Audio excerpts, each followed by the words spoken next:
mysteries abound around the world, from strange lights in the night sky to ghostly apparitions passing from one realm to the next. From the great pyramids of Egypt to what lies beneath the depths of Loch Ness. From Bigfoot to Atlantis, they are all mysteries waiting to be solved. Join Lori Phillips, Lauren Smith, Graz, and Billy Simmons as they search for the truth on Night Callers Radio.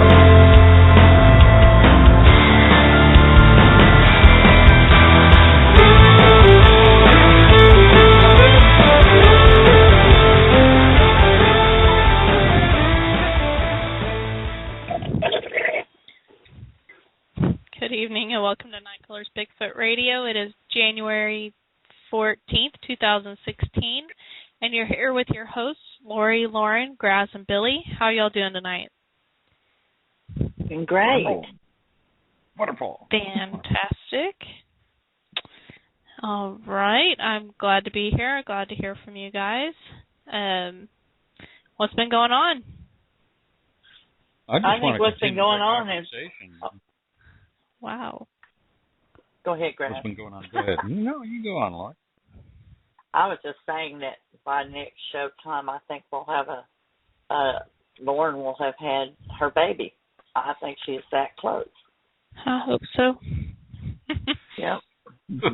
She may not be on next week, so we better enjoy her while we can. As much as I love all of you, I really hope I'm not here next week.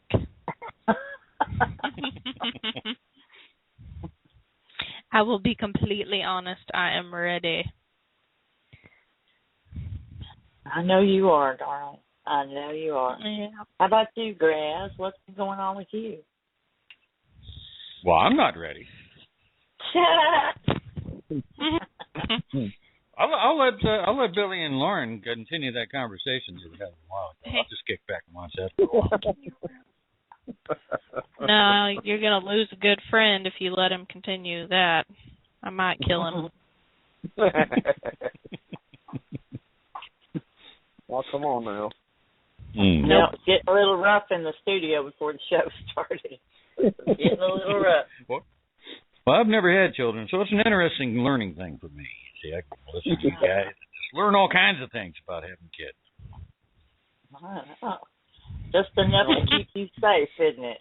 Yeah, it's just two words I'm interested in is snip. I don't know why. Not gonna happen. I'm just saying. Not gonna happen. Easier to get snipped than have another baby. A lot cheaper, too, in the long run. I was going to say, that's a discussion for another time. Okay. That's because you know you're wrong. It's okay. No. I still love you, Billy, even if you are wrong. No, thank you. I love you when you're wrong, too, so. I'm never wrong, though, so that means you just don't love me. That's heartbreaking. Yeah. That hurts. Well, I might not always be right, but I'm never wrong, so. Next. No. You're a man, so we'll leave it at that. Anyways, so do you guys have any action going on around there? Bigfoot related action? Mom, Billy, Graz? Not in beautiful downtown Seattle, nope. Nothing here. And they say there's more Bigfoot in the Northwest than anywhere else. Oh, I know. More Bigfoot costumes. I don't have anything Bigfoot-wise going on, but I sure have been having trouble with these pigs, these wild hogs. Yeah. And they are not scared of you, and they are coming up in the yard, and my dogs are going after them, and they're going after my dogs. And I don't have hog dogs. These are just little mixed breed dogs, and they don't have the sense to stay away from something like that, and they're out there barking and being chased, and I'm having a heart attack, and now they're going on a leash, and this weekend we're hog hunting. Nice. They've got to where that when I go out on the porch and shine them with the flashlight, they know I'm not going to do anything. But Mark is fixing to come home and blow their little world away, and I can't wait. I can't wait. So that's what's fixing to happen. So, yeah. That's You'll good. need a bigger refrigerator. Yeah, but you have to get a deep freeze. Yeah. Throw them on the smoker. I do have a new smoker. I guess it'd be a good time to try it out, right? Then What got some for Christmas? Yeah. Yep. Great idea. Yeah. Okay, well. Billy, you got anything? No. All right, you're No. good? Okay. All right, well. Graz, you want to tell us about our guest? Night callers. Bigfoot Radio presents Lonnie Hawks of Kentucky. Lonnie is a 20-year veteran of Bigfoot research. He became interested in Bigfoot when, as a young man, he had a personal encounter in Sightings. Concerned that he would be ridiculed, he kept his experience and his passion for the subject private for 15 years. Lonnie has researched with Barton Nunnally and sponsored a compound every year for the Indiana Bigfoot Research Organization. Lonnie is a member of the Kentucky Bigfoot Researchers. In recent events, Lonnie was filmed in an episode of Destinations America Monsters and Mystery at the Spotsville Monster, Season 3, Episode 8. Thank you very much.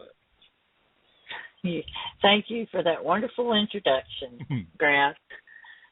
Welcome to Night Callers Bigfoot Radio, Lonnie. How are you? Just fine. And how are you doing tonight? Hello? Hello, can you hear me? Yes. How are you doing tonight, Lonnie? I'm doing wonderful. How are y'all doing? We're all good. I think we're all good tonight. Thank you for good. coming on to the show tonight. Well, I'm very happy to be coming on the show. I know you're a very, very busy man, and I appreciate you taking time out of your hectic schedule to come on and give us a couple hours of your life, and we appreciate that very much. Well, y'all are very welcome, friend. We usually like to start with finding out how it all started for you. When did it all begin that you became interested in the subject of Sasquatch? Okay, well, before we even start, I have to do one thing before we even start. I need to give a shout-out to one of my junior researchers, which his name is Tyler. Tyler is a very fortunate child that had to have a liver transplant. And he was put on a list, and he did get a liver transplant. And Tyler's doing pretty good now. So we wanted to holler out at our junior researcher, Tyler, and tell him that we are thinking of him. Hi, Tyler. So yeah. But yes, I've been researching for 20 years now, and the first 15 years of my research, when I started, I was actually a younger man hunting and was at a hunting camp with my father and a bunch of his buddies and friends and stuff. And we had been hunting, and I went out one morning and got dropped off where I was hunting at and went up to go to where I was going to a spot to hunt. And I'd physically watched a Bigfoot walk across a fire break in front of me. Not knowing, thinking, okay, no, this just did not happen to me. Scared to death, thinking, okay. Instead of going to the spot where I was going to hunt, I just stepped over the edge of the woods and stood there until it was time for them to come pick me up because I was scared. I'm not going to lie, I was scared. I get back to camp, and these guys that are all sitting around, I'm thinking to myself, I'm not going to say nothing to them because they're going to go, oh, you're seeing things, or come on now, you're just a big scaredy cat, blah, blah, blah. And then before you know it, it would have been a big thing on, ha, look at Lonnie scared to go in the woods. Wasn't that case. I actually worked with the man that actually was hunting in that camp. And about 5 years later, by working with this man, he happened to be in the van one day, and we was driving down the road, and he said, I'm going to ask you something. And he said, you're probably going to think I'm crazy, but I'm going to ask you this anyhow. He said, we was hunting down there at this hunting camp? And I said, yeah. He said, man, he said, I know I wasn't drunk, but I think I seen something. He said, I think I seen a Bigfoot down there. And I just turned around and looked at him and said, well, you want to hear something crazy? Is I seen one too, but it was 5 years ago. I said, remember this day when we was there and you all kept asking me what was wrong, and I said nothing. And then that night I didn't go back out and hunt that night until the next morning. I finally went back to the woods so nobody would suspect that I was scared. Mm-hmm. And he was like, yeah. I said, well, that's when I had actually seen one. So not only did I see one, but the guy I was working with seen one. So that confirmed, backed up what I had seen. By seeing this, from the time I'd seen it, I started being interested in what was going on with this creature that I'd seen and started researching. By doing that... Could you describe what you saw? A little more detail. What I saw when I saw it, when it walked across the fire break, the average height was about 8.5 foot tall. It was very dark colored figure because it was not dark out, but it was not daylight yet. It was kind of a early dawn morning. So it was kind of, not physically bright light, but it was still dim out. So it was a dark, upright walking figure that walked across. It was bright enough that I could see that it had hair. It was close enough to me that I could hear it stepping, and I could actually hear it groaning when it took steps. Did I want to turn around and run from it? I didn't know if I wanted to run or what. I just stood there because I didn't know what to do. I didn't know what to do. But yeah, it was like 8.5 foot tall, had a lot of hair on it. Its arms swung in the same fashion as all Bigfoots move. The way it stepped, it did not step like human. It stepped with a swing to its leg. It swung out and it stepped straight in, and then swung its other leg out and back in. Their legs kind of sway out when they step and back to the middle. They're like they're bow-legged when they walk. And a lot of people don't understand that. And, a lot of people don't watch how they walk when they see them. When they see a Bigfoot, 99.9% of your people that have a sighting or an encounter, when you ask them what they saw, they always say the same thing. They never see how it was stepping, or they never see how it fluidly moved across something. And you ask them about, well, did it do this, or could it have done this, or did it have a snout, or did it have a flat face? Was its head cone-shaped? Was its head flat? Was its face flat? These questions that you ask these people, instantly they start going, well, I really didn't notice that because I was so stunned by seeing this creature, I wasn't paying that close of attention. So could sometimes the height of the creature be exaggerated a little bit? Yes, it could. It's possible, because people have a tendency to let their eyes misjudge what they're seeing, because they're not really paying attention to things that it's going around it. They're actually paying attention to that exact creature.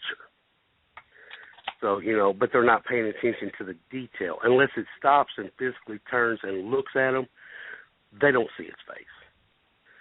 They see its arms swing. They see its legs move. But unless it walks away from them, they don't see how its legs swing out and step back in. They don't see the cone shape of its head unless it's walking sideways, because if it's walking away from them, it looks like its head's rounded. Mm-hmm. So there's so many different things that you can ask them as being a researcher, and somebody has an encounter or a sighting. You really don't really know. You have to really work with these people to find out what did they really see. Well, Lonnie, and I'm not sure if I agree with that or not. I'm trying to be disagreeable right at the beginning of the show, but I tend to, when I look at an animal out in the woods, I look at their head. I look at their head first, because I want to see if they're looking at me, if they're aware I'm there. And it's just natural for me to look at the head first. And that's why I think, personally, I never noticed how they were walking. I never noticed that they were bow-legged or anything, because I was concentrating on the head to see if they looked at me, if they knew I was there, if I could see their face. if they were hiding their face from me, that kind of thing. Do you think that Sasquatch was aware that you were there? I think that the creature that walked in front of me knew before I got there out of that truck. I knew when I pulled up in there, when the guy pulled up to drop me off, when I got out of that truck and started walking up that hill, yes, I think that creature knew that I was coming up there. And that's why it walked across the road in front of me to go to the other side of the woods to go away from where I was at. Because the day before that, I had killed a deer right there where this creature had came from. Oh. So naturally, was it maybe they're trying to get in a gut pile that I'd left there from the day before? It's possible. Did I go back as being scared and look at this time to see if this creature had went and got in that gut pile? Well, no. I'm not going to lie. I was scared, terrified to death because of what I'd seen. Now, being a researcher for 20 years, God, I run to that stuff. You know, I would run there and look and see. But at that time, no. I wasn't going nowhere near up there because I was scared, terrified. You know, and then not only that time had I had an encounter, but later on, approximately 10 years later, I'd had another encounter at a different place. And at this time, it was at a place where me and my father, we got a farm. And there's a guy that his farm adjoins our farm that supposedly has some trail camera pictures of a male, a female, and a juvenile in the corn pile squatting down, eating out of the corn piles and stuff. Me going out hunting, I back hunting again, doing fine, everything's great. Not scared of the dark, I'm not scared of the dark. I go out in the morning before it gets daylight. I've got a gun. I'm not going to be scared of the dark, not when I've got a gun.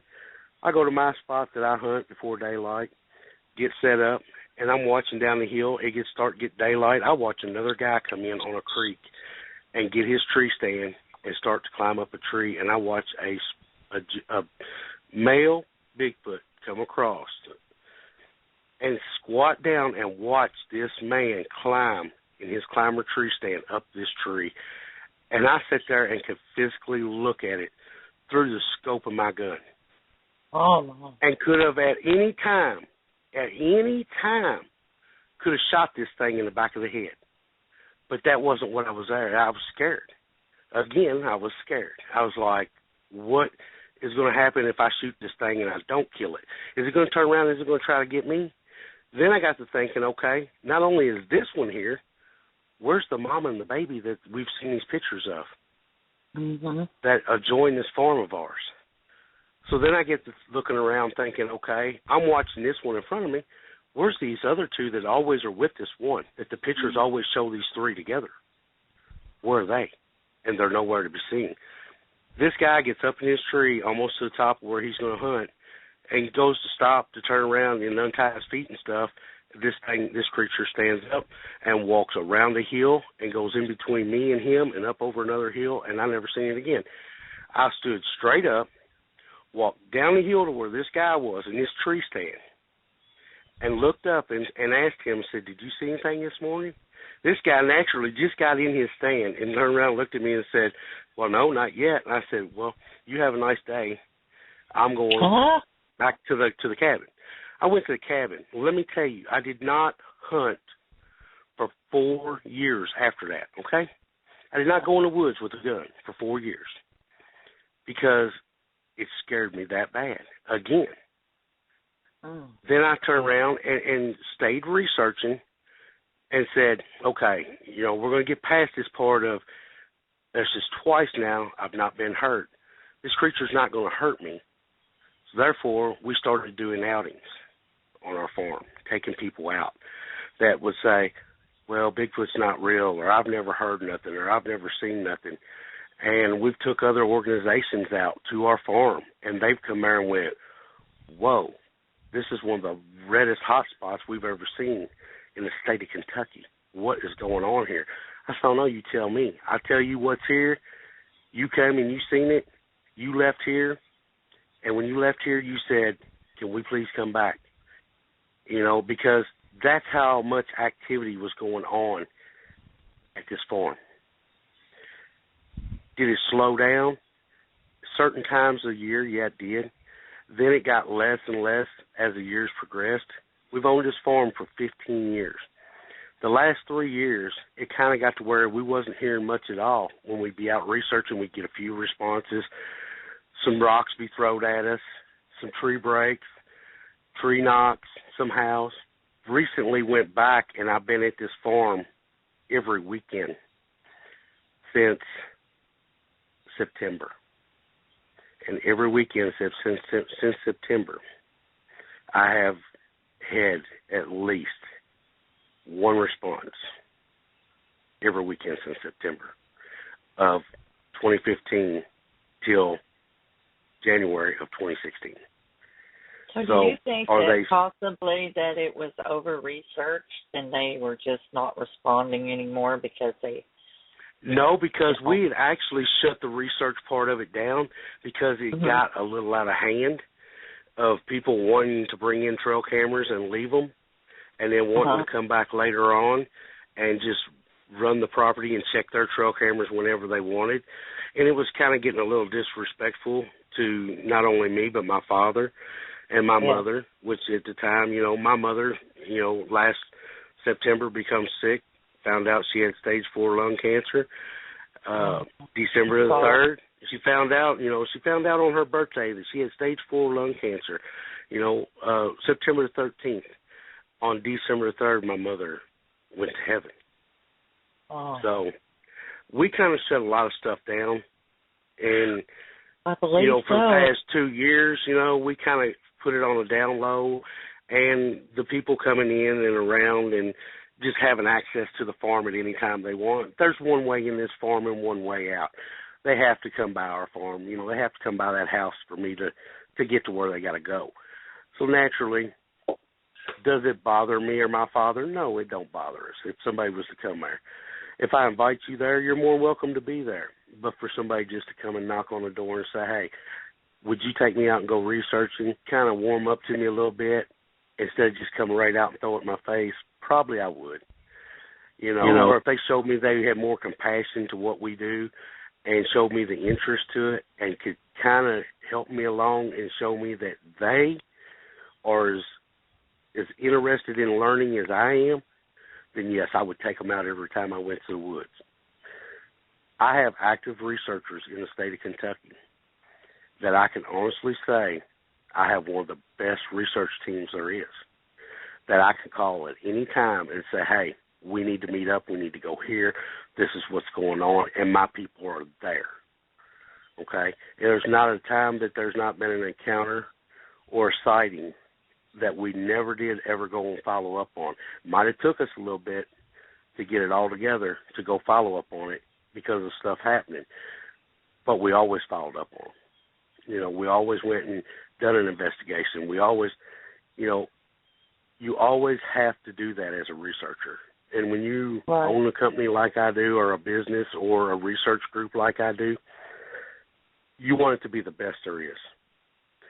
I want my research. We're no kill. We are a no kill group. We don't believe in killing a Bigfoot. We're not out here to trap a Bigfoot. We're not out here to capture a Bigfoot. We're not out here to shoot a Bigfoot. We are here to research them and find out what this creature really does and is.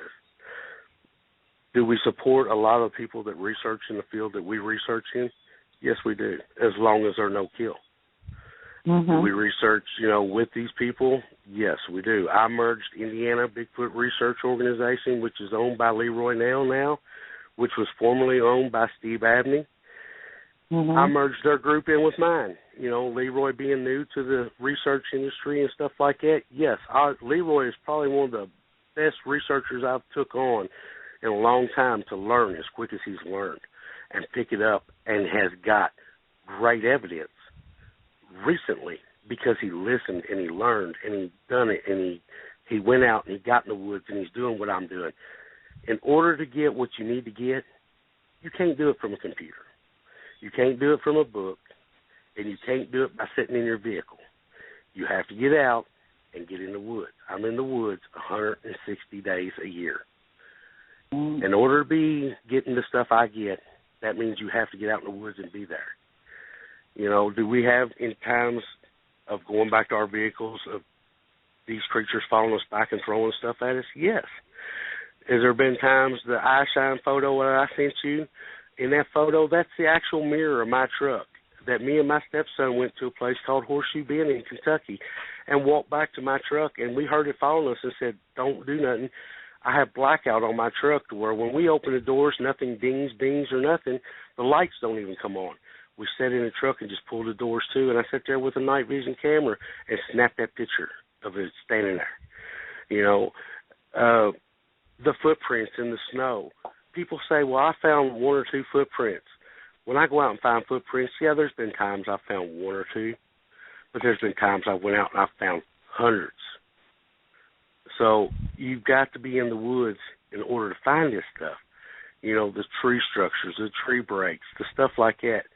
You have to be there to find it. You know, a lot of people say, well, I've never found a footprint. And my first question to them is, have you ever, how much are you in the woods? Well, I went out probably about 4 times last year. Well, that's great. I'm glad you at least went 4 times. But in 4 times, you're probably not going to find nothing. In 4 times, you're probably not even going to hear, see, or smell, or even get a response from a Bigfoot. Then again, I've seen people go out the first time they've ever went in the woods and came back and they went, can you believe that actually happened to me? Yes, I can. Because these creatures are intelligent enough to know if you're going to hurt them or not. You know, like deer season, these creatures know when people's got guns and walking around. They're not going to walk in front of you, and just unless they know you're not going to hurt them. But,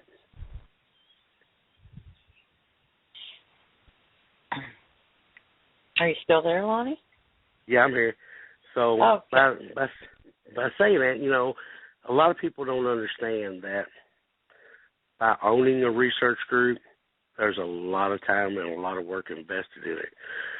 Am I proud of what I do? Absolutely, I am. If I had to do it again, I'd do it 10,000 times. If I had to pick researchers, you can't pick researchers.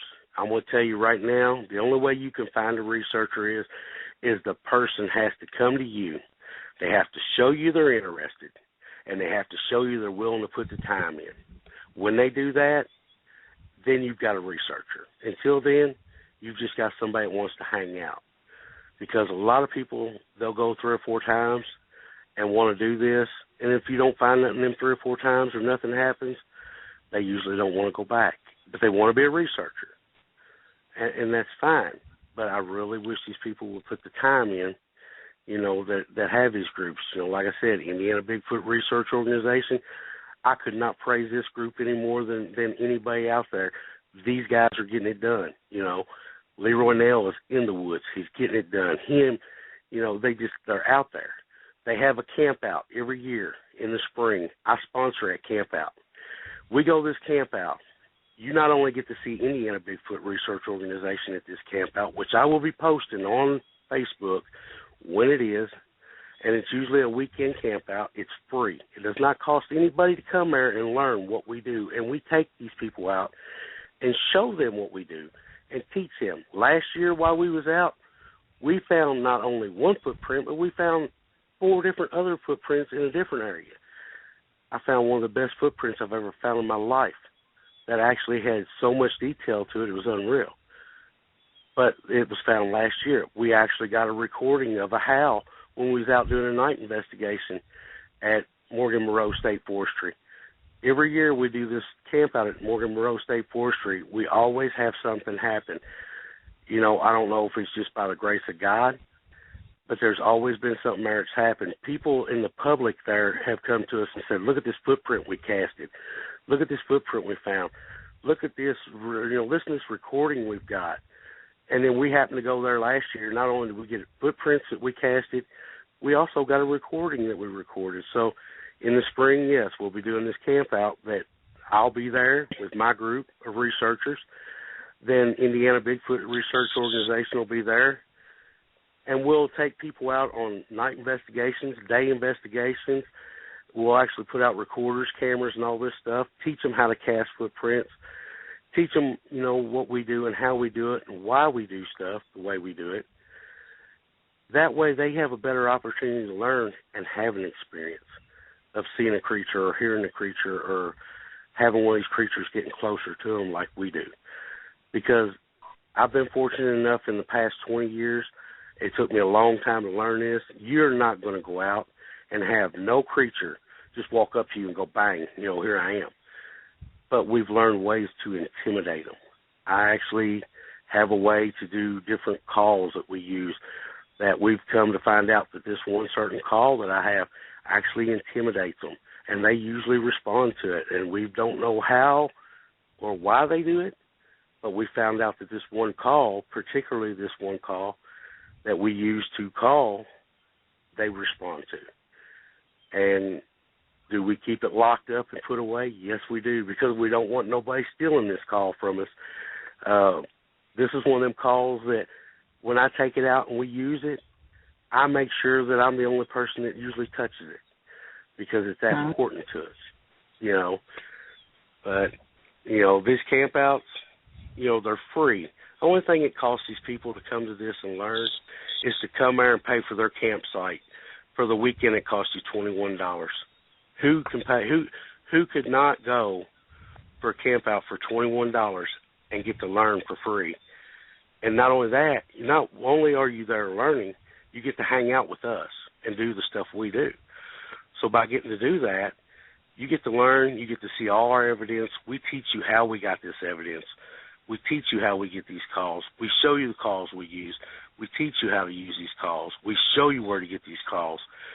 We show you everything you need to know. It's up to the people to apply it. Do they apply it and get evidence? Let me tell you, Indiana Research, Bigfoot Research Organization, Leroy, I showed him one time. The man picked it up. He's done it. It's working for him. He's getting evidence. He's getting new witnesses every time he turns around. He's got places that he goes and researches that he's actually got videos. We've got videos, that people call and say, I've got this video where we've seen something run through here. He goes and he looks at it, and he calls me and says, what do you think, Lonnie? And then I'll look at it and go, well, it is what it is. Well, there's no black or white. It can't be nothing else but that. These are opportunities for people to actually come and learn if they want to learn. Okay, do we Lonnie, feel? Yeah.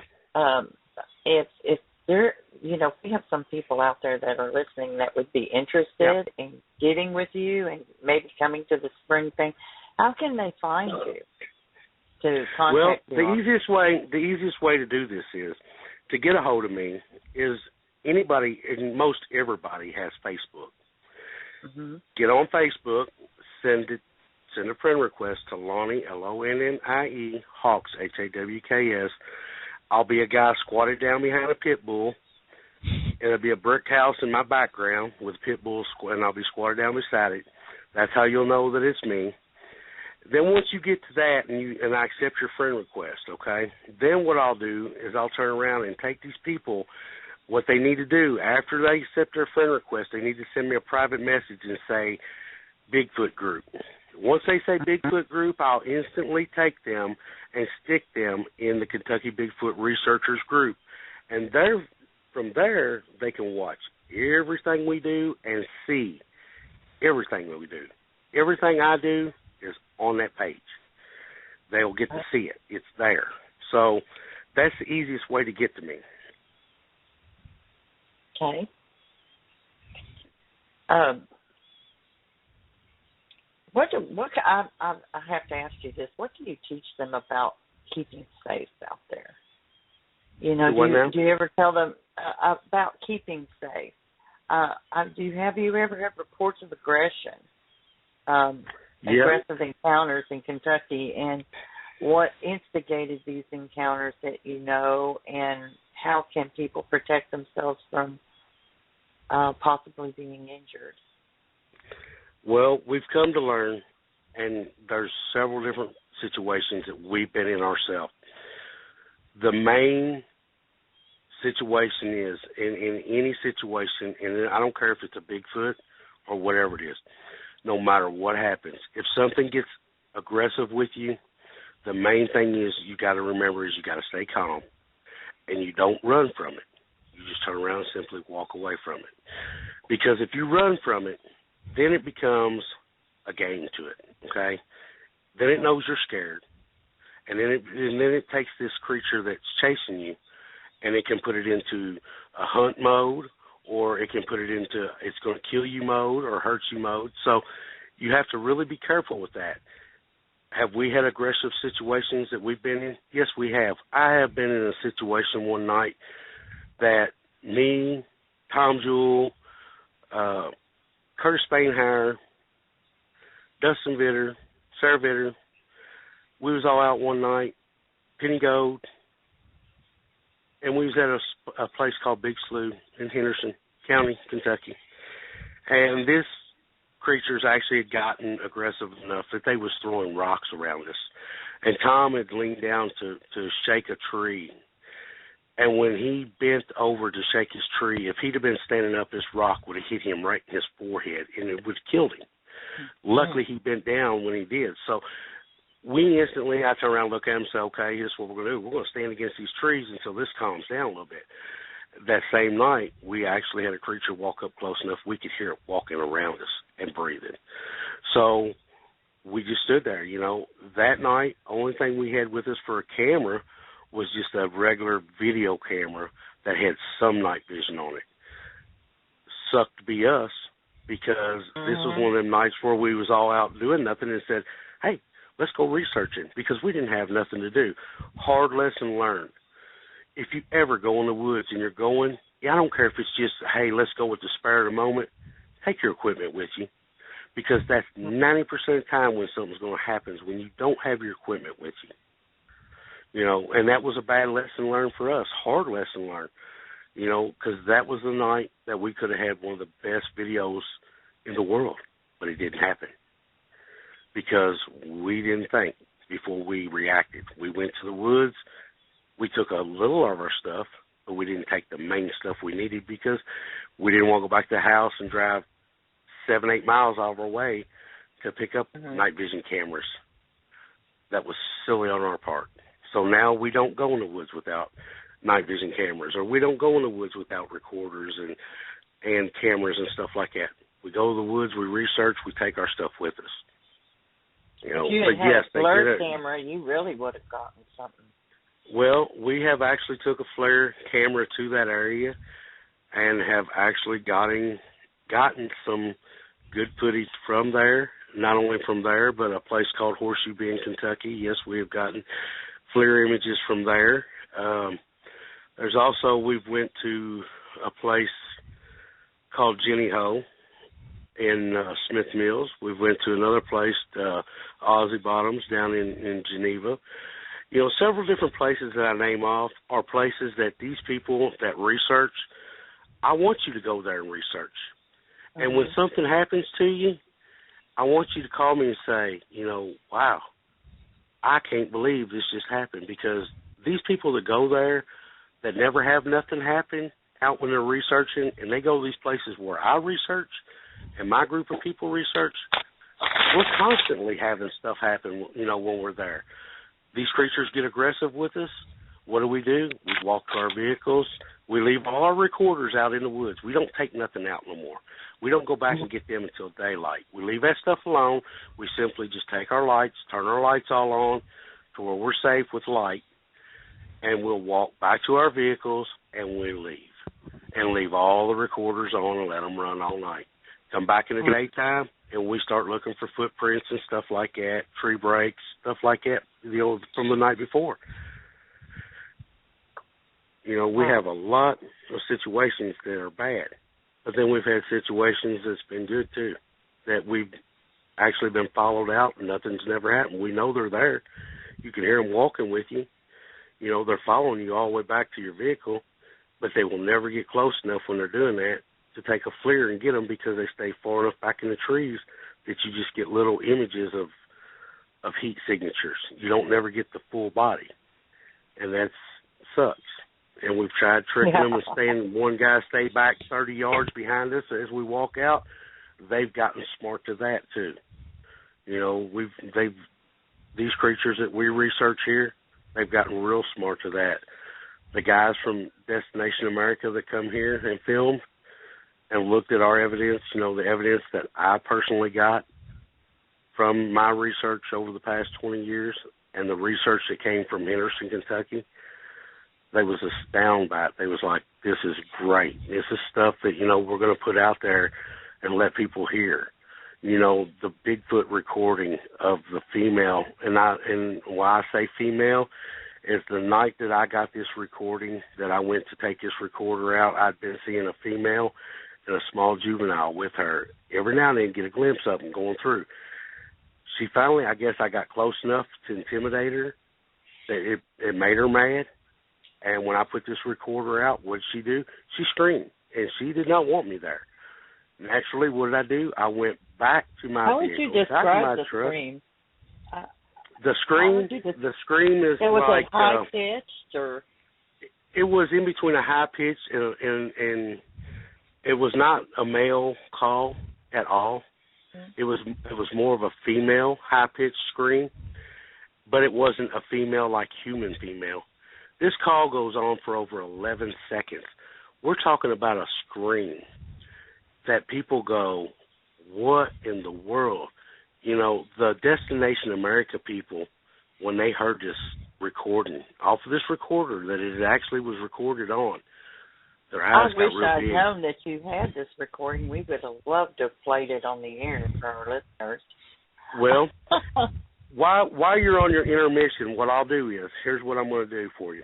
While you're on your intermission, I'm going to go ahead and get the CD out that I have this recording on, and I'll go ahead and plug it into the radio and have it on and pause it. So when we come back from the intermission, I'll play this recording for everybody to hear that goes on for over 11 seconds. That what a female Bigfoot sounds like that I've recorded. And that's, we went to the camp out, these people that go and say, well, I've heard something that sounded like that.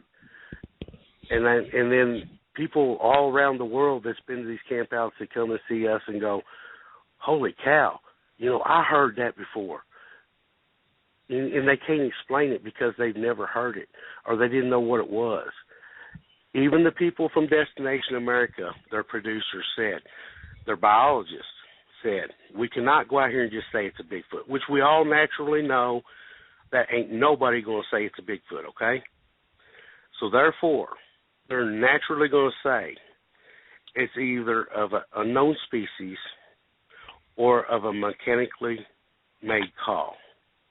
There's no mechanical call that will make this call that I recorded.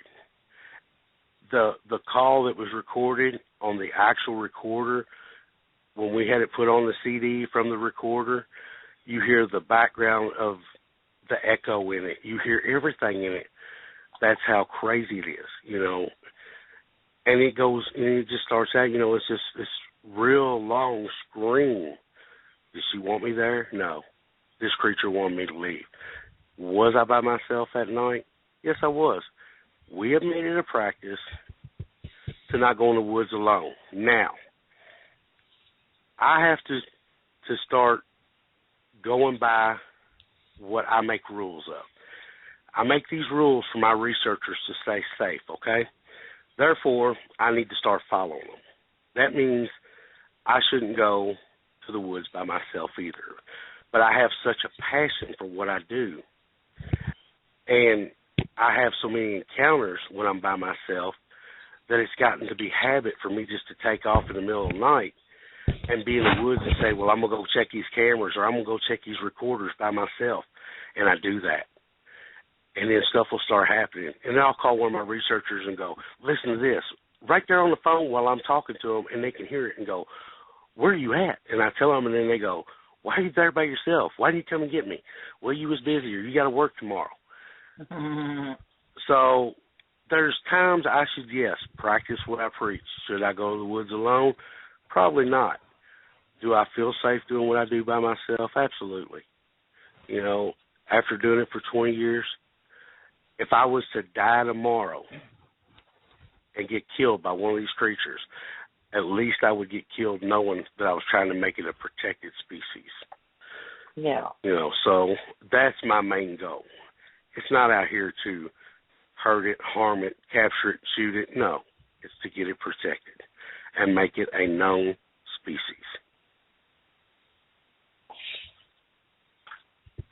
You still carry when you go out there, don't you? Absolutely not. When I'm by myself, I do not carry a gun. Now, when we go as a group, okay, do I have people in my group that have carry concealed weapons permits? Yes, I do. Do we make it a practice for them, everybody in the group that has a carry concealed weapons permit to carry a gun? No, we don't.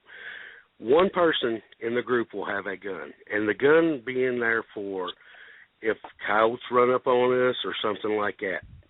But I'm going to tell you right now, I don't feel that any gun that we would be able to be packing legally in the woods to walk around with, and when I say walk around with, that's light enough to carry around and just walk and walk and walk like we do 4 or 5 miles a night and not be exhausted from it, it's probably not going to kill a Bigfoot. I don't think anybody's actually ever going to kill one of these creatures with a small gun like what people pack around in the woods. Yeah. You know, it would take a pretty big gun to kill a Bigfoot. Even a 12-gauge slug, do you think? I don't think it would kill it. I honestly don't, because, look, would a 12-gauge slug kill a rhino? Would a 12-gauge slug kill an elephant? You're talking about a creature that its skin is just as tough as them two animals. You know, it lives in all the elements of the weather.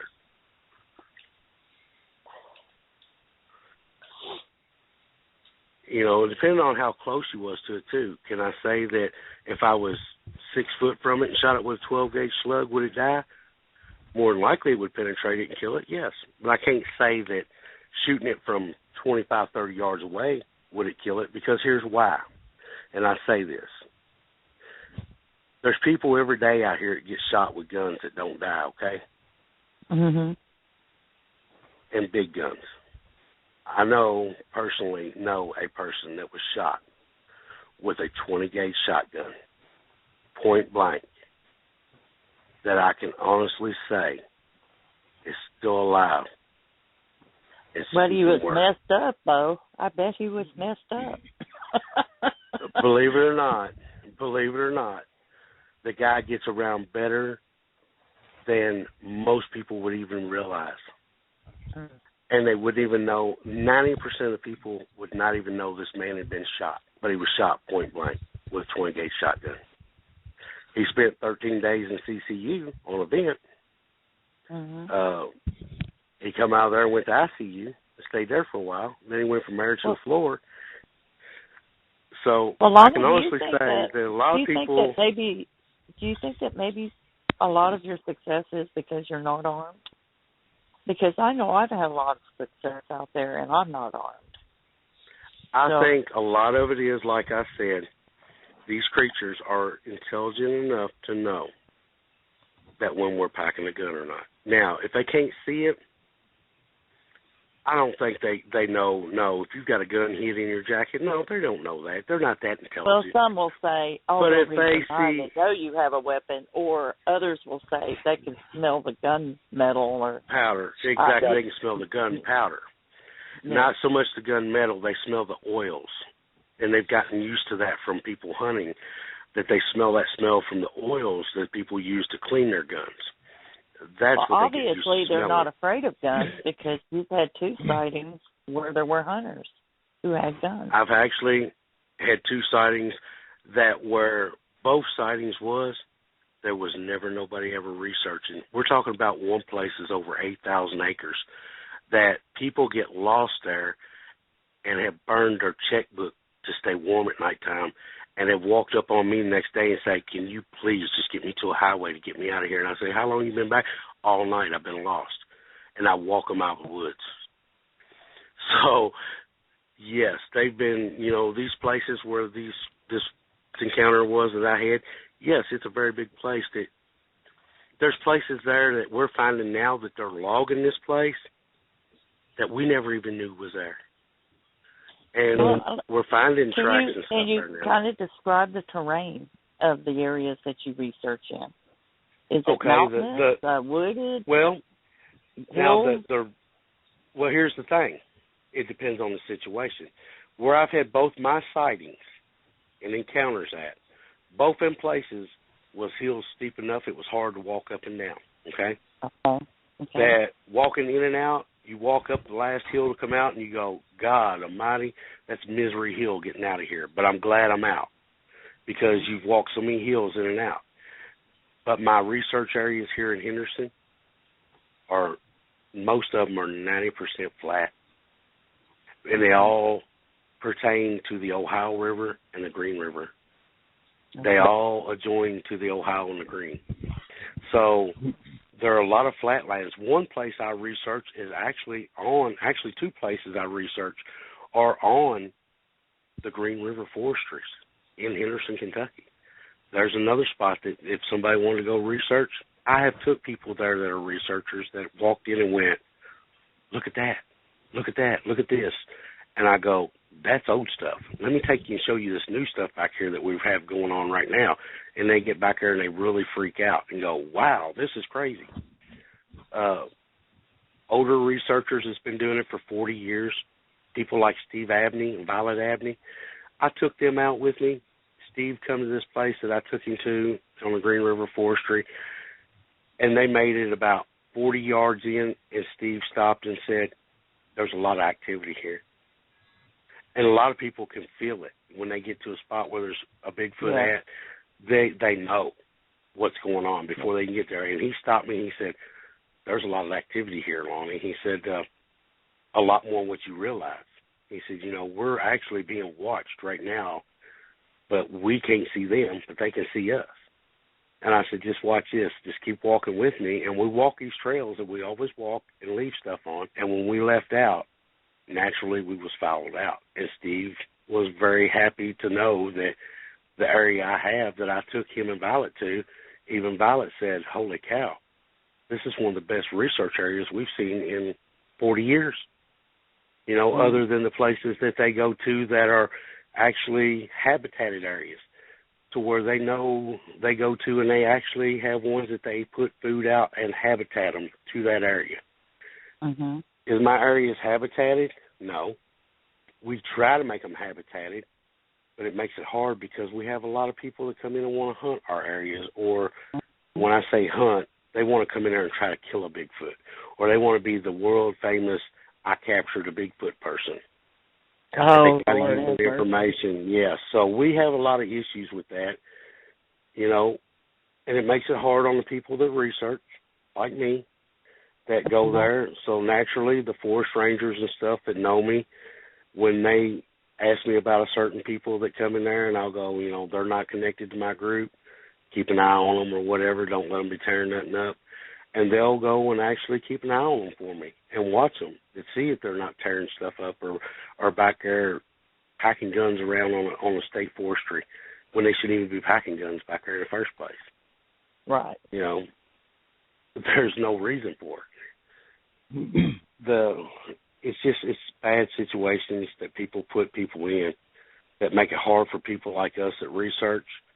We get areas we can go to and research, and we can get these areas to where we can go back and keep going back to them anytime we want. You let one bad apple in, and they'll ruin it for everybody. So you really have to be cautious about who you let go to your areas, Do people go to my areas that I don't see go there, that somebody will call me and say, hey, do you know there's somebody down here in this kind of vehicle in your area, and they're down here? I don't even have to be in my area, and people will call me and say, hey, there's a car parked down here. Do you know these people? And they'll actually send me a license plate number and describe the vehicle to me. And then I'll just say, well, I'll just make a swing through there and see what's going on. And I'll swing through and ask them, so what, y'all lost or something? Oh, no, we're just out we're Bigfoot researching, and we figured we'd stop in here and do some walk around, and that's fine. And I end up talking to them, and guess what? They end up staying, and they research, and they become researchers. So sometimes it works out for the good, sometimes it don't.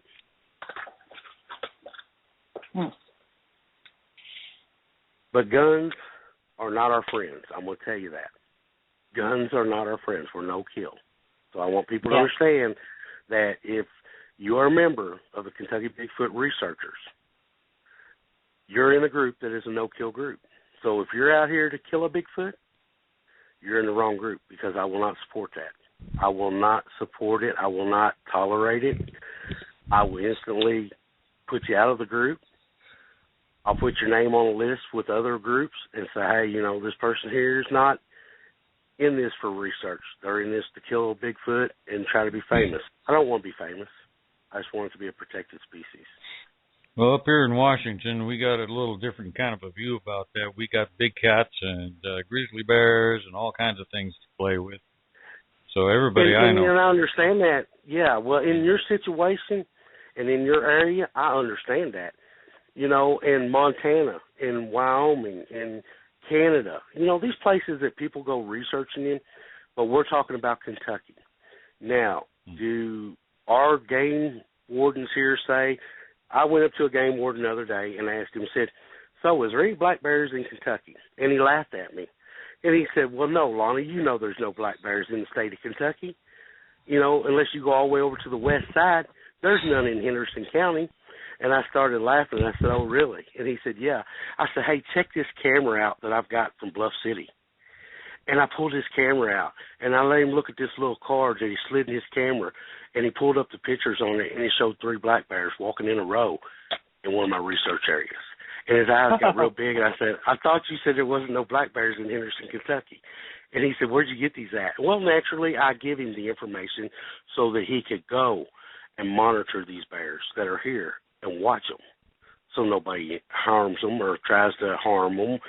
And hopefully they're just traveling through and migrating somewhere else. I hope they don't stay here.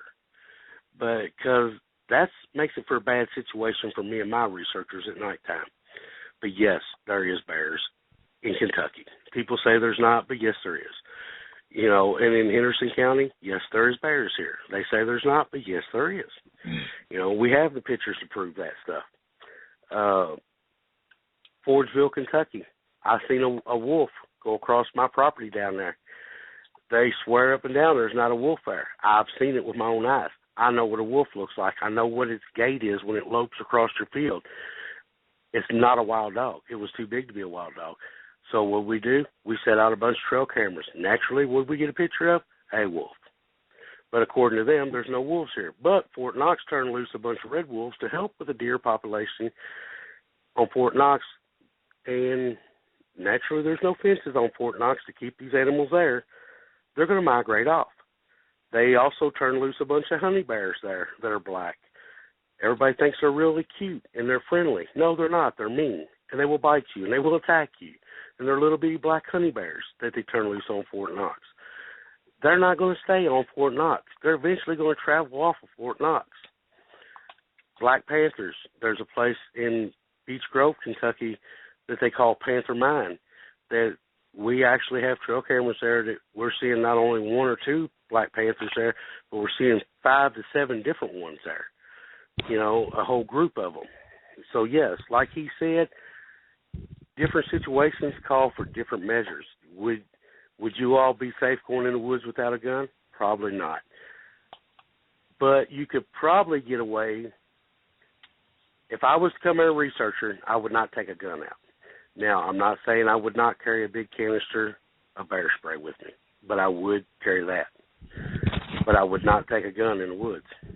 I'm no kill about that. Yep. And welcome back, ladies and gentlemen. Lonnie? Yeah, I'm here. Okay. Welcome back, Lonnie. Hey, while we was on break, I done what I was telling y'all I was going to do. I went ahead and got the radio and the CD and went ahead and got it all set up to where you all can actually hear what I recorded and was played on national TV on Monsters and Mysteries. So do it. I'm going to play that, and I'm going to put it on repeat. So the first part that you hear, when it repeats itself, when it goes the first part and stops and then starts again, that's just a repeat. So the actual call is from the beginning to the end. The rest of it will be repeats. So here it goes.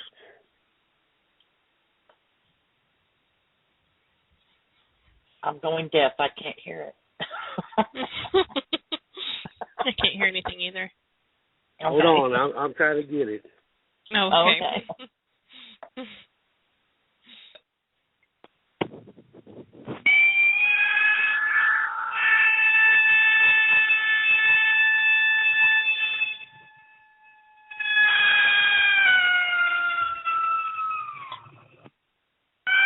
Oh.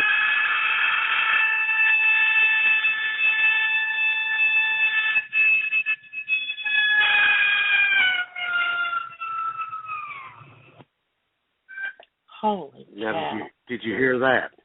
Holy That cow. is that's what I recorded the night I put this recorder out and turned it on and started to turn around to walk away from my recorder. That happened. That is Let an me tell awesome recording. Awesome. I am very exactly. pleased By with myself, I stepped it up a little bit and went on and got back to my truck because that right there is enough to scare you. You know, being by yourself, that's enough right there to make you think, what is that? All right, I'm going to ask an obvious question here. You played it to other people, have you? Yeah. Yeah. All right. It's actually been played on national TV. Oh, yeah, okay. Has anyone ever suggested it might be a coyote? It's not a coyote. We've done every animal that we could think of, and it's came back unknown species or of modified call, and it's not modified call. There's no way. The night this happened, there was nobody else. There was nobody there that could have made this call. Nobody. There's nothing there that could have made this call but one creature, you know. And by this creature making that call. I mean, honestly, it's similar to a barred owl scream, but it's not a barred owl scream either. I mean, I'm pretty and it's way pretty too good long on my sounds, and not only that, but the way it ends. No, it's the whole treble of it is off, and I'm very impressed with that. I will have to say, Lonnie, it takes a lot to impress me. I'm impressed with that. I'm very impressed even on with the that. show, here's what they said on the show. The narrator even said himself, was that a call to arms? Or was it more than that? We don't know to this day. You know, to me, it was, I don't want you here. I want you to leave us alone, and I don't want you coming back here. Have I been back to that area since then? Yes, I have.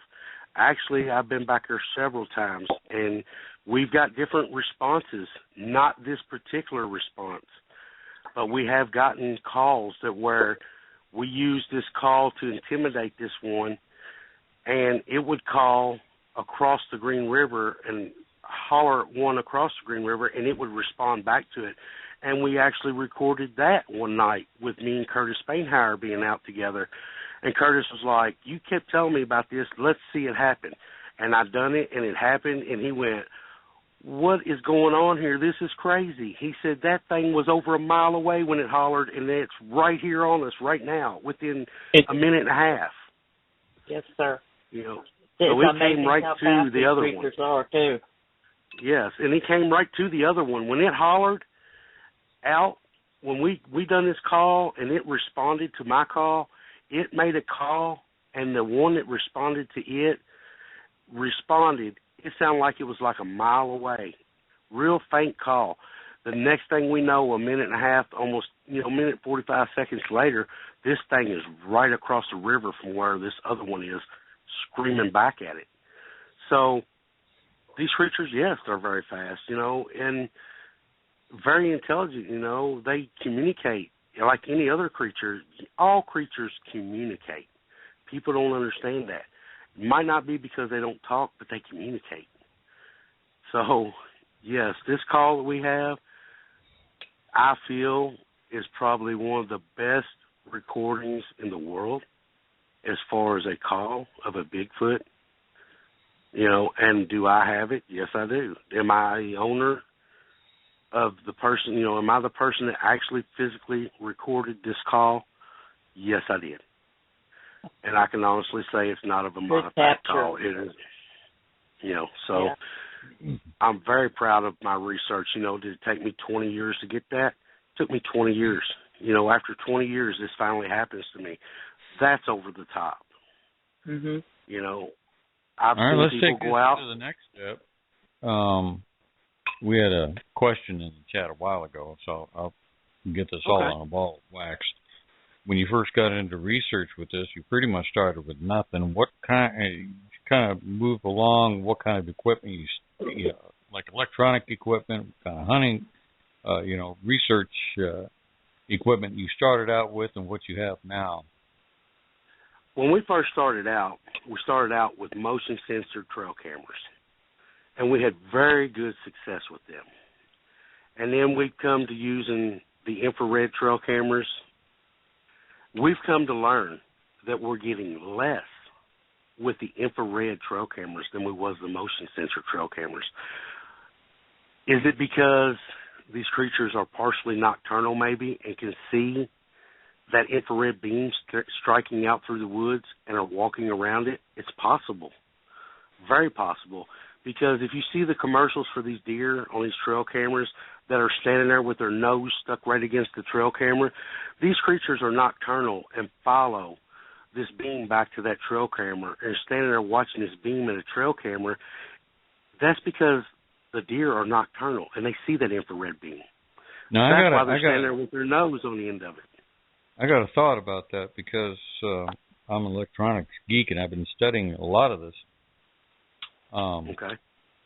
Motion sensing cameras use heat, infrared. Mm-hmm. They read the heat, the ambient heat around, and if there's any change in it, then the camera turns on. Yeah. Infrared cameras just read infrared. There's actually in a camera. This is what I understand. In those cameras, they don't send anything out. They don't have any beams or anything they're shooting out. What they're doing is just looking at a picture of the scenery and just watching it. And if any of the pixels and when it changes, any of the pixels change at all, then the camera turns on.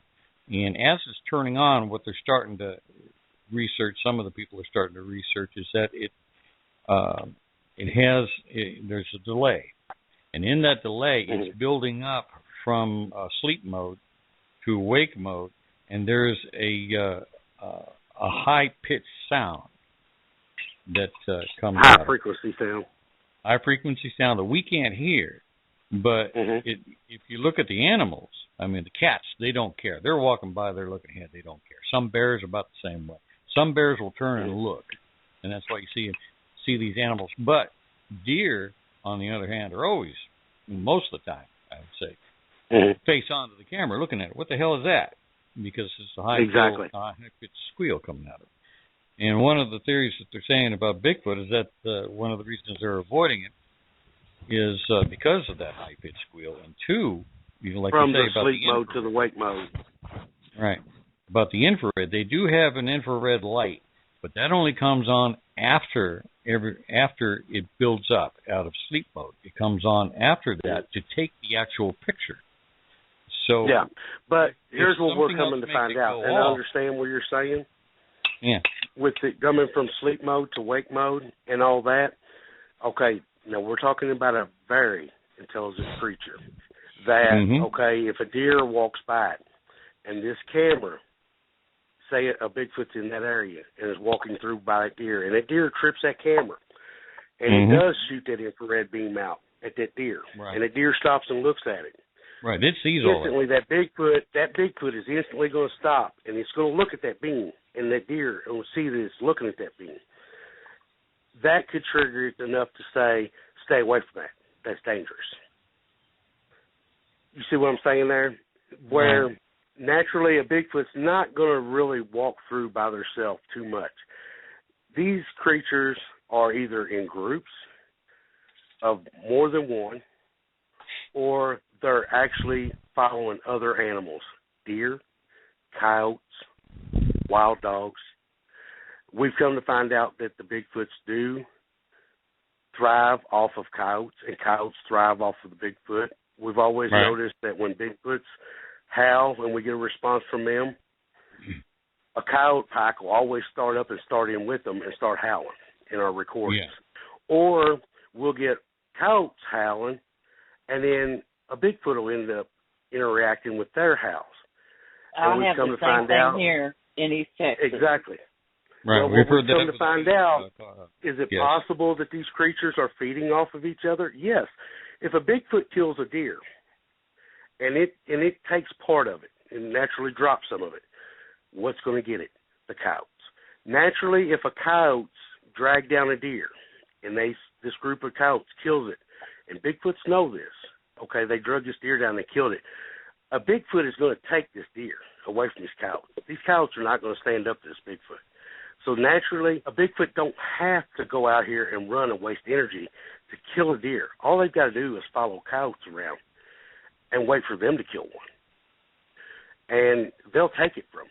So we have come to start watching, more of that interaction of it, how they thrive off of each other. And is that very possible? Well, absolutely.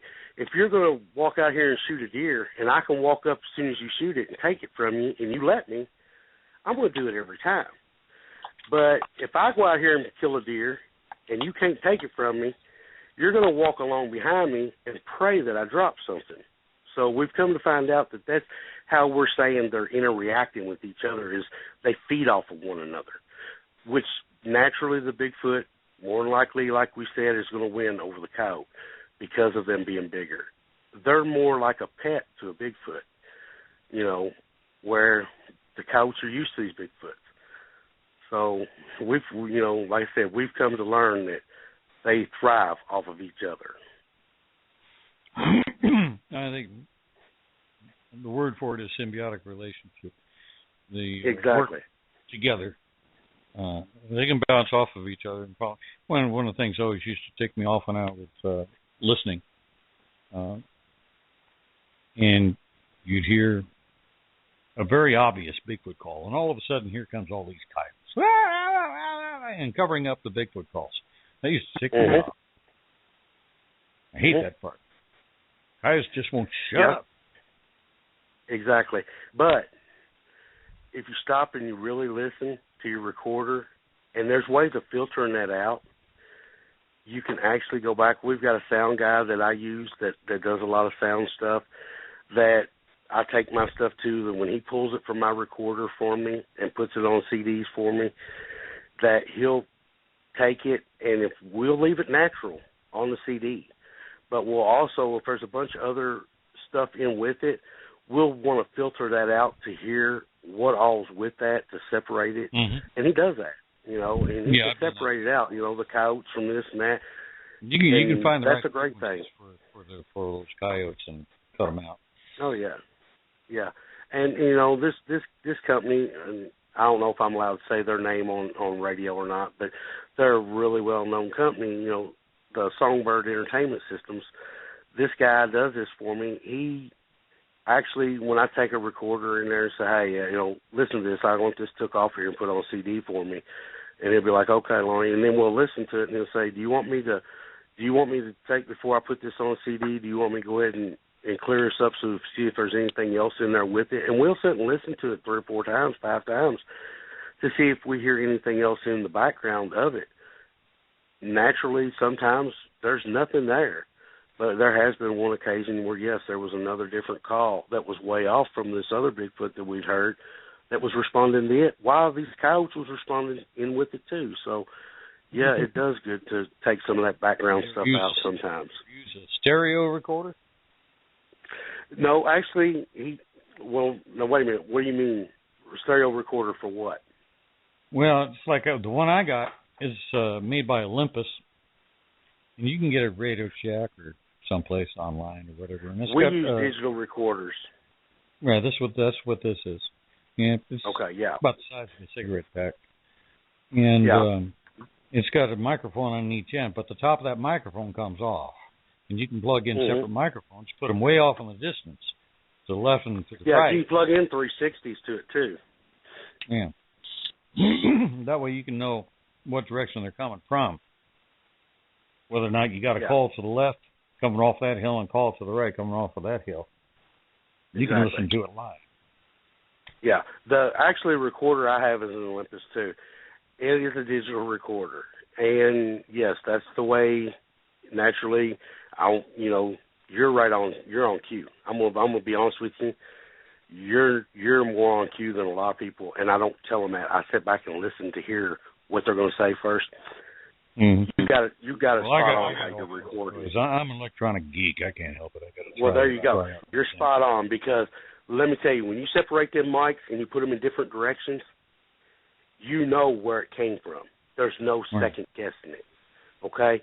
And if there's more than one that responds, you can always catch it on a different mic. It might be closer to it that the other mic didn't catch. So, yes, you're spot on with the way you're doing that, yes. Very spot on. That's exactly how it kind of helps when you got a bunch of people out there in the middle of nowhere in different places, and you're sitting back at camp, and you hear something off the left, you can tell them, well, that's coming from the south. And then you're starting to move a little bit closer to the middle. Well, it's moving toward the middle. That means it's heading toward you guys, that kind of thing. So a stereo recorder actually comes in handy for group work. Exactly. Very, very smart move on research technology that you are using. Parabolic mics are very good for people that are putting recorders out. A lot of people don't understand this. You can use the mic on your recorder, okay? There's nothing wrong with that mic. Yes, there's nothing wrong with it. But a parabolical mic that is 360 will pick up sound in every direction. So if that mic or that recorder strapped, and I don't like strapping my recorders to trees, and here's the reason being: a tree will block out what's behind that recorder. We like to hang our recorders from tree branches out to where there's nothing blocking them. That way, a parabolical mic will pick up all the way around that recorder. So no matter what direction it comes from, we'll catch it. Do we catch a lot of stuff like it? Yes. Before we learned to not strap recorders to trees, we was missing stuff because the trees was blocking them out. We was hearing it with human ears, but our recorders wasn't picking them up. So we've learned to don't do that. Digger Dog has another question. Do you recommend any sound recorder? I still go by the Stereo Olympus as a cheap variety you can buy at it used to be Radio Shack. But some of the other places you can look online, they're about $80. And then you can get up to the bigger ones, which will cost you $150, $200. Yeah, mine was $154, I think, when I bought it. If you're going to go out and buy these recorders, you can get away with one, but go ahead and buy 2 or 3 if you can. Spend the money. Go ahead and put them out. You know, it don't hurt to put them a mile apart. GPS them. That way you don't lose them. Go back to them, pick them back up at the end of the night. If they've got blinking lights on them, take a piece of black tape and put over them a cover at so that, nobody sees them if they're walking by them. Exactly. So we take black tape and black R's out to where nobody can see them. Unless I'm going to be right there in that specific area with that recorder, I will leave that light showing. Only because I want to see if something will mess with that recorder. Other than that, I do they not. They like to do that, don't they, Lonnie? They like to mess with those recorders, don't they? Yes, they do. We have actually come to learn, and they make a non-toxic glow stick, okay? We have took glow sticks and put them on rubber bands and hung them from trees. And we was just messing around one night, and I told my stepson and his buddy, I said, hey, take this down this road right here on the forestry and hang it up with this rubber band and just hang it on the tree branch back there. And I watched them go all the way down. I said, and I was talking to him on the phone and said, okay, right there, hang it on that tree right there and leave it and then come back to the truck. Well, as they was hanging it in the tree, something was right there with them. They come running. I mean, I was like, why are y'all running? Stop running. He's like, there's something back there, something back there. They jump in the truck, and they're, like, locking the doors and stuff. I'm like, what are y'all doing?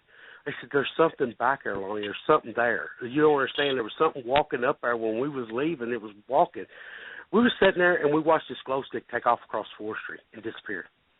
So whatever was grabbed this glow stick that they just hung up, took off with it, like a sprint runner, and it was gone. And we never did find the glow stick and never seen it no more the rest of the night. And we actually got on top of the truck and was looking with binoculars trying to find this thing. So whoever grabbed this glow stick last? A glow stick will last anywhere from 16 to 24 hours, all the way up to 36 hours, depending on what kind of glow stick it is. The Army glow sticks are toxic, so we don't like using toxic stuff. The non-toxic ones usually will last about 12 hours. Strong 12 hours. So we try to use non-toxic stuff, and then they're dead. Can't use them again. They'll break one time, and that's it. They're done. Yep. And we try not to do a lot with stuff that's going to injure a Bigfoot. We done the glow stick thing, and after we done it, I kind of kicked myself in my own butt because I got to thinking about it. It was a bad idea. Because I didn't have a recorder setting, a video recorder setting up and actually recording them at the time they done it. And then turn around after they done it, I got to thinking about what they'd done and what we'd used and what was in what we used. Even though it was non-toxic, okay, inside these glow sticks, these caplets that are in there that you break are glass. Oh. Okay? So if this creature chews on this glow stick and gets it open, naturally what's inside the glow stick is going to come out. It's going to be glass. Could it harm a Bigfoot? Yes, it could. So therefore, I went home and was kicking myself in the butt, because then you get to thinking, okay, could this animal injure itself? Could it hurt itself? I'm not out here to injure or hurt any animal.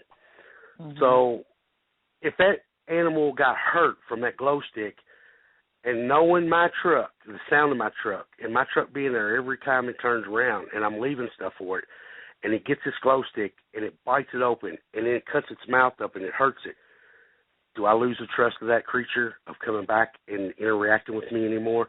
So, yes, I kicked myself in the butt for that.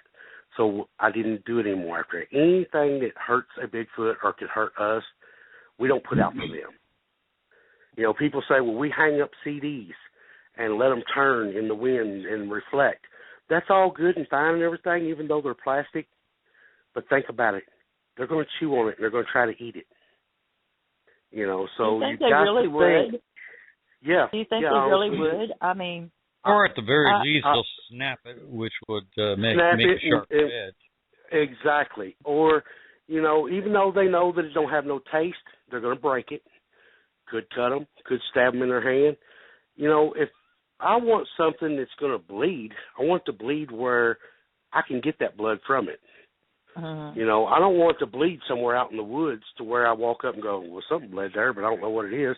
Then you got to pick it up, send it to the university, and have them test it, and then they go, oh, well, this is blood from a deer that's been shot back in deer season that bled and come through here, and it's just old blood. Or, so we don't leave nothing. Not only that, but you risk infection and everything else. Exactly. And then this creature knows that you left it. Then when you leave that bag of apples, it's going to think, are these going to hurt me? Yeah. Is this something when I touch it, is it going to cut me? Is this something when I stick it in my mouth, is it going to hurt my mouth? They know. So you got to really think, and that's what we try to do, is we try to think like that creature. What would I do if I was that creature? If this thing hurt me, would I touch it again? Well, absolutely not.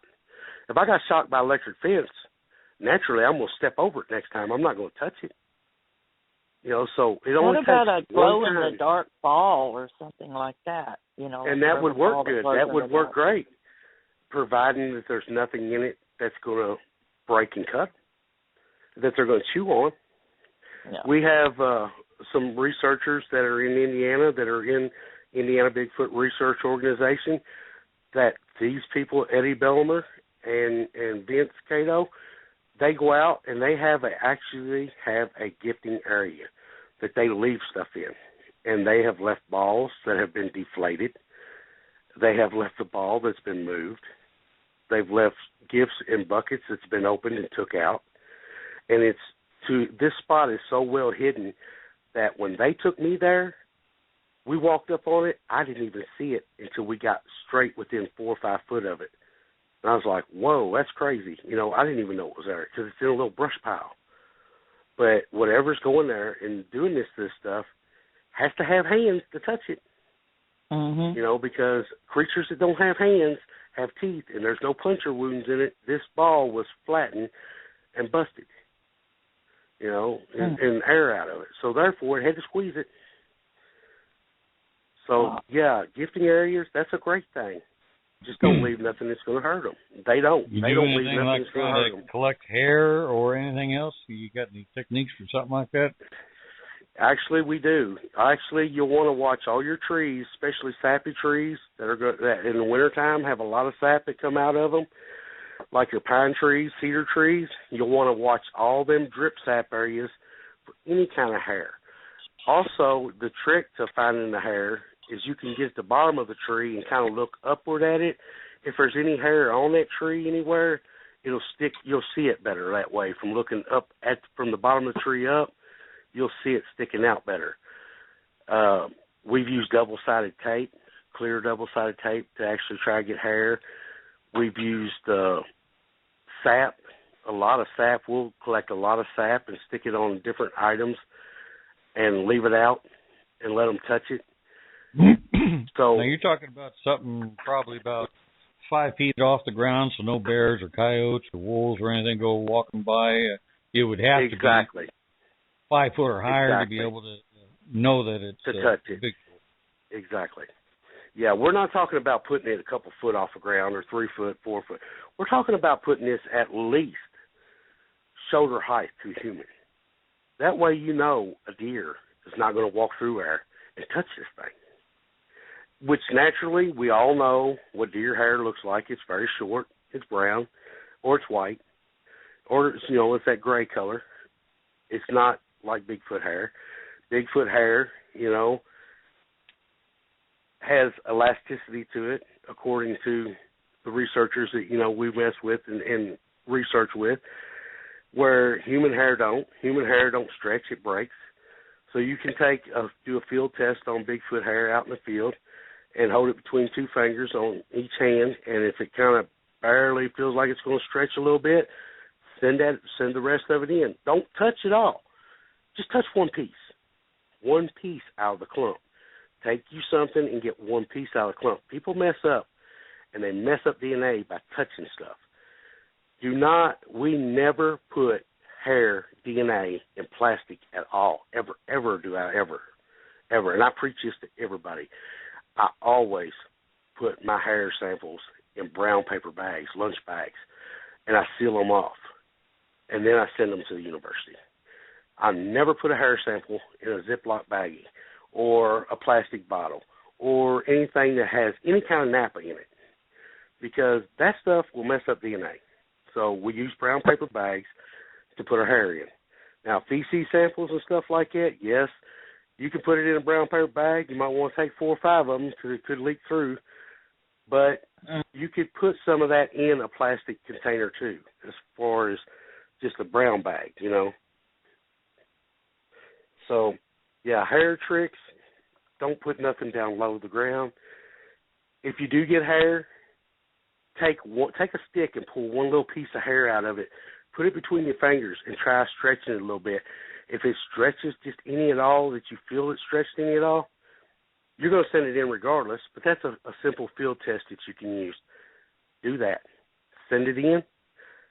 Keep part of it. Don't send it all, because you might not get none of it back from the university. That way you still have some. So a lot of people send all of it, and they lose their whole sample or their whole, hair sample, and you don't want to do that. Always keep a small portion of it for your own reference, and keep it, that way you don't lose every bit of it, because a lot of these universities, when they do it, they get done with it. If it comes back unknown species, and then you tell them later on, well, I need that back, they'll go, well, we don't even know where it's at, or we can't find it now, it's gone, somebody done threw it away. You're stuck. You don't have nothing to go off of. So never send in all of it. A lot of people want to send it all. We don't do that. So there's different things that you can do that you really got to watch when you send these samples in. You keep in the report? You also keep it in your report of what you do, what you sent, what you kept. where you found it, how you found it, was there blood involved in it, after somebody's done a test on it and stuff, do you keep the report yourself? Do you get a report from them to keep it? Yes, we will actually take a report and keep it ourselves. We will keep the person's name on file, but we will display the report, but we will not display their name. Their name will be in our files for reference, but their name won't be on that report unless they specifically say, you can put my name on that report, then we will. But 99% of the time, people don't want their names on them. And I understand that because I've had some very big people come to me, very important people in the community, and have made reports, and they did not want their name on it because if their name was on a report and it was seen on the Internet, they would be ridiculed. And could that jeopardize their position and their job in with the city that they work with or the county they work in? Well, naturally it could. So we don't put their names on their reports. We keep it on file, but we don't display it in the report online, no. So, yes, we do keep the reports, from people. We also, if they want a copy of the report, we'll send them a copy of the report. Along with any other evidence that we find, we send them a copy of it. When we do the report, a lot of research groups will do this, and I don't try to make it practice to do this because without these people that are making these reports, this evidence that we find that these people are taking us to and showing us, that when it is real evidence, that's really not our evidence. When we get there, it's their evidence. So we give them an option that they can keep it if they want. We would love to have it and display it with our evidence and their report, and that way we have it for our own references as well to go along with our stuff. But that stuff that usually when you go there and they find something, a lot of these people want to keep it themselves, and if they find out that you're taking it from them and they're not going to get it back, a lot of times they won't even let you do a report. They'll go, no, just forget it. So we've come to learn that when we do a report, we ask them straight up front, hey, look, how about if we make you a copy of this? Or if we cast a footprint, how about we cast a footprint, we'll keep the original, we'll make you a copy of the original. That way, if anything ever happens, we'll have the original. We can also make you another copy of it. The original will stay safe with us. Nobody will ever get access. Nobody can put their hands on it unless they are directly have ties with me. Nobody can touch my footprint cast unless they are actually associated with my group. With that being said, Leroy Nail, with the Indiana Bigfoot Research Organization, he come personally to my house and picked up the Morgan Moreau State Forestry footprint that I casted last year to camp out last spring. And he used that at the Ghost Con convention in Indianapolis that they just had last year, and the people come up there from Erie, Ohio, and was looking at it and was like, holy cow, this is one of the best footprints we've ever seen. Can we get you to come to the Erie, Ohio convention, Bigfoot convention, and do People that are associated with my group, that are merged in my group, yes, they can come and borrow my stuff, and they can take it with them. And they can keep it as long as they need, providing they take care of it. Leroy's had my stuff since last year. I'll probably go in a couple of weeks and pick it up from him because I've got something coming up that I'm going to have to be involved in to take these footprints to. So I'm going to take it to them and display some stuff out in the public at a library for some people. And then, after that, these footprints will be put back at my residence, and they'll be kept there in a safekeeping place under lock to where nobody can get to them. They'll be locked up. But in order to get to them, they have something to mean. Okay. After all this time you've been working on this, what do you think a Bigfoot is? My actual DNA, if I was to DNA the species of a Bigfoot, I would have to say, from all the reports that I've done and from the DNA reports that we've reviewed and stuff, I would actually say it's Homo sapien sapien and hominid, which makes it hybrid human. Mhm. Do you agree with that? That's the same thing that's coming out of Texas.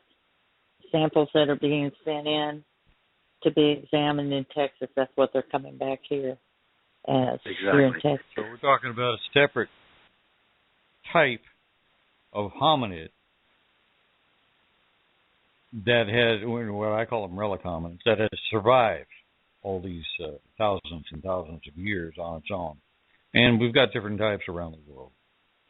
Exactly. But they find new stuff every day they thought didn't exist. Now, there's different types within America itself also.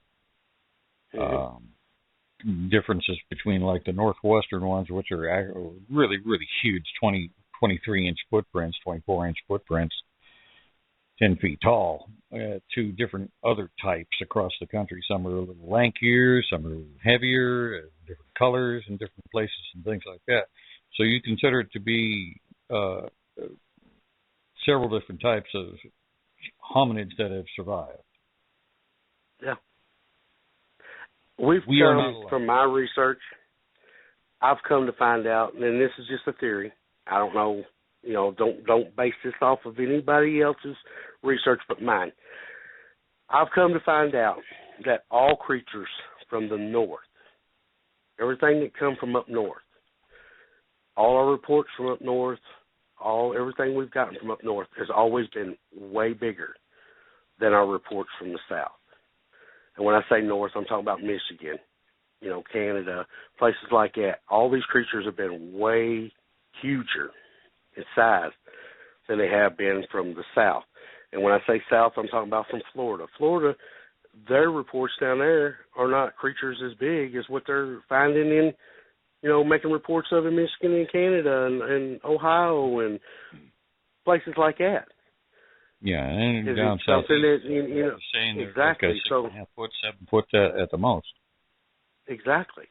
So is it because of the food that they might have access to up north? The food that they get there is more. They're getting a lot more meat and stuff there. Where in down south, being it's warmer year round, they get a lot more fruits and stuff like that because of all the orange groves and the apple groves and stuff like that. Could it be because they're more vegetarian style lifestyle living down south than it is up north? It's very possible.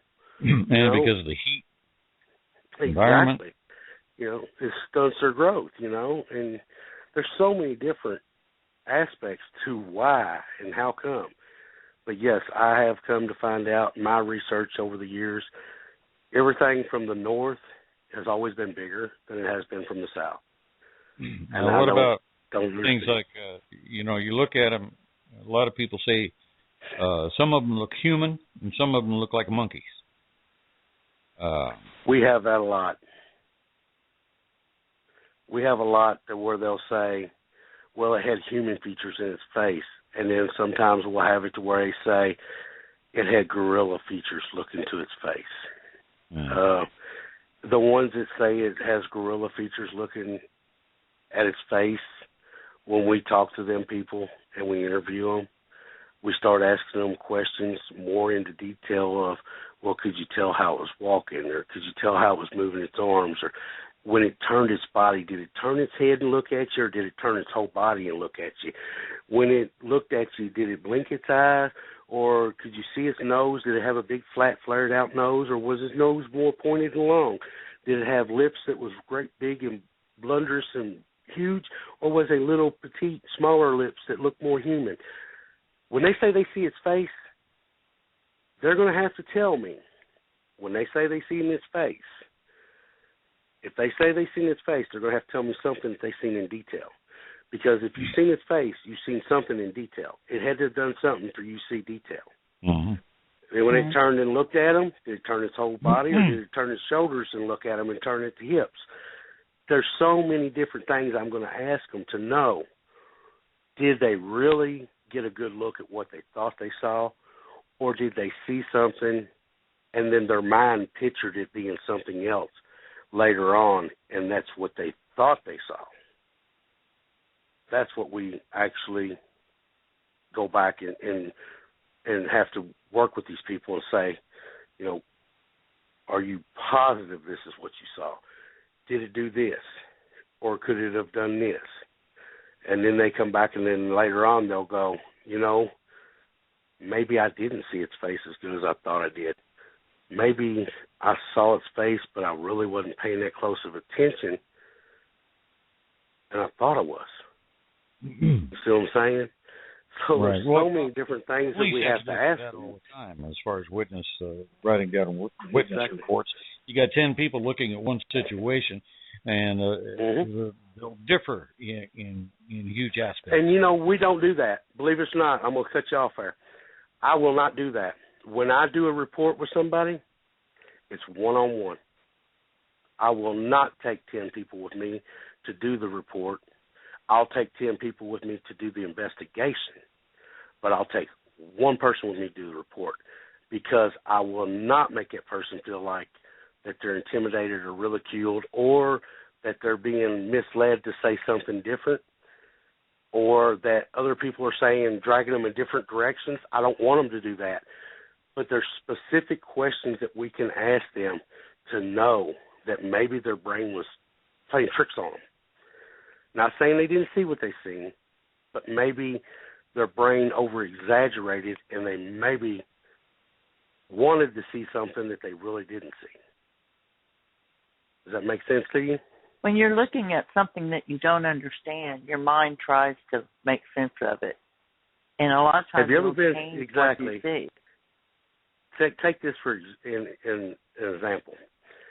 Sitting in the woods just before daylight or just before dark, and you look down through the woods and you see something that's sitting down there in front of you, and it looks like a bear standing there looking at you.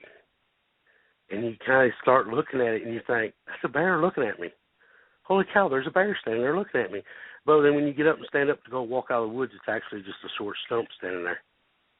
Mm-hmm. Your mind will play tricks on you, see. So we really want them to stop and go back and really think about what they really saw.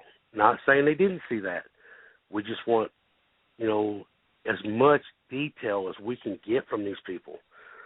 Because when we make this report, I want to be able to stand behind these people 110%, because when somebody tries to ridicule them on Facebook or anything like that, and they come to me, let me tell you, one of my researchers that is a personal researcher of mine, and I'll throw his name out there any day because I protect this kid with all my life, is Dustin Bitter. And his incident with the hunting dog and him getting his hunting dog messed up, we done the report from him. And when we put him on Facebook, boy, had some people come to him, and I told him, I said, now there's going to be people that will not protect you, Dustin, but I'm going to tell you right now, I will protect you with my life as much as I can, you know, without going to these people's house. But I will get on Facebook and protect you. You know, they're not going to ridicule you on here. And then people would get on there and say, well, this kid looks like he's smoking crack, or look at his old lady's teeth, or do this or do that. You know what? And I'd get on there and say, you don't have a clue. You know, y'all have no clue about these people. But you want to sit here and ridicule them. But yet you're ridiculing them because you didn't get to see what they saw, or you didn't have the experience they had, but you want to ridicule them. So tell me the last time you was in the woods researching and then they shut up. Mm-hmm. You know, they don't have nothing to say then. But they're supposed to be probably researchers. Never been out there. That's all they do, go around and be trolls. Exactly. That's it. Well, you know what? Like I said, you know, in the beginning, as long as people are messing with me and ridiculing me, they're just giving somebody else a break. So I love it. I sit back. I love my haters. Everybody that hates me, I sit back, and the more haters I have, the more I love it. Because of the simple fact, while they're hating on me, they're giving other people that are actual researchers a break so they can get their work done. And that's what this is all about, you know. So, yeah, while they're hating me, I'm loving it. I had a question from the chat a while back, and they were wanting to know where could they go to listen. The only one we missed was about his Facebook. Yeah, they were wanting to know where they could go listen to that recording. That recording actually is on Monsters and Mysteries, Season 3, Episode 8, The Spotsville Monster. And then I ain't going to swear to it that it's on my Facebook, on the Bigfoot group, but if, like I said, if they send me a friend request to Lonnie Hawks and then go and PM me and say, Bigfoot group, I'll put them in the Bigfoot group, and then they can go in the Bigfoot page and scroll down somewhere on that page. I ain't going to swear to it where, but if it ain't on there, I'll go look after I get off of here. If it's not on there, I will go ahead and record it and put it on there. Mm-hmm. And that way it'll be on there. And that way people can go and hear it. Because I want people to take this recording and try to break it down and try to see what they can say it is, you know. But what I don't want them to do is take it and say it's theirs, because we all know who it really belongs to. Mm-hmm. Because, you know, like I said, we have it on CD. We have it with my name on it. We have it where we played it on national TV. So when they play this recording and say, I recorded this, and when we play our recording and it comes back the exact same one, yes, I'm probably going to be aggravated with them and send them a nice little message and say, look, you need to remove that, you know, and I'm going to be nice about it. So we don't make it a practice to use other people's stuff. I had the same thing happen to me. I had somebody take one of my recordings, and they were going to play it on Mysterious Encounter. That was back with Autumn Williams. Yeah. And I got a hold of her, and I said, that recording is mine, and I can prove it.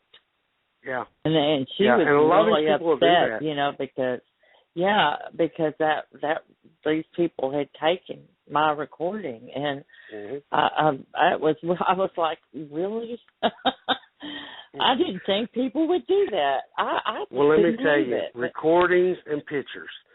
You know, all my pictures, even though when you all, like in pictures I sent you, them pictures there, they don't have no watermarks on them or copyrights on them, but I've got pictures that do, and them exact pictures do have them on them. I can send them and say, see this here? Even though you stole the one that don't have it, this is the exact same picture with it, copyrighted, you know, or trademarked. So I'm just fair warning anybody, if you use my stuff, ask me, and I'll more than likely let you use it. But don't just take it and use it, please, because if you do, legally, I will get upset, you know. So I'll let anybody use anything I've got if they just ask me. You know, I'll be more than glad to let them borrow it or whatever. But don't steal my stuff that I've worked 20 years to get and just take it and say it's yours, you know, because we work hard for this stuff. And as researchers, you all know it as well. You go out there and you get something, you don't want somebody to take your stuff and say, well, look what I got.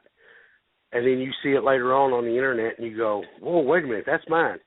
You know, I had a picture come up, and an incident with a picture, and I went, that picture's my picture. And the picture actually went to Tennessee. And then the guy said, well, I was just using it. I said, that's fine. The next time when you use it, please ask me, you know. And there was no, and he sincerely apologized about it. And he said, no, I was just using it for an advertisement. I said, that's fine. You know, and the group that he was involved in referred to a bunch of kids. So naturally, I'm all about the kids, and we do a lot for kids. So if it was involving kids and helping them, no, I'm not going to be upset with him. You know, I know the guy personally, and I went ahead and let him use it. But just ask him from now on, please just ask us to use our stuff, because we spend a lot of time and money on this stuff. We don't like people just taking it. Lonnie, you're down to 3 minutes. Well, that is good. Do you have any final advice? You've been an excellent guest, by the way. I have really enjoyed having you on. Do you have any advice? Anything I can tell everybody is this. If you're going to get research and you're going to get good evidence, the only way you can do that is get in the woods. Get your recorders out, record, stay in the woods, get in the woods, go back to the woods, rain, sleet, snow, or hail, get in the woods. There's been nights we've been out there, it's been raining, snowing, sleeting, hailing, we've been there. So, yes, 160 days a year. You'll get good evidence. Put the time in, you'll get it. You know, it's not going to just fall in your lap. It don't happen like that. But, you know, I'm more than glad that I did do the show, and I am so glad you did, appreciate y'all having us. Well, I'm glad y'all had me do it. I'll tell you what. You have just been a wealth of information, and I totally identified with you on a lot of aspects. The coyote connection and just a lot, and that scream. Yeah. It made the hair stand up on my arm. I knew, and I if somebody finds out that is not a Bigfoot, I want to know about it, because I truly feel like you can't. Exactly. Well, I honestly, in my heart, I know what I have. Okay? Yes. So the day that somebody can prove it ain't that, I wish they'd hurry up and do that. Because yes, I do too. Because I want that day to be to where they can come to me and say, well, this is what it really is. Because they're going to have that animal do that in front of me to convince me that's what it is. Yeah. You know? Well, everyone, it was a great show. I believe we're going to wrap it up for the night. Next week we're going to have 2 guests. One the first hour and one the second hour. So 2 different guests next week. It's going to be a great show. So everyone, we will be back next Thursday night, 8 o'clock Central, 9 o'clock Eastern, 6 o'clock Pacific. Y'all have a great week, and everyone say good night. Good night. Good night, everybody. Good night.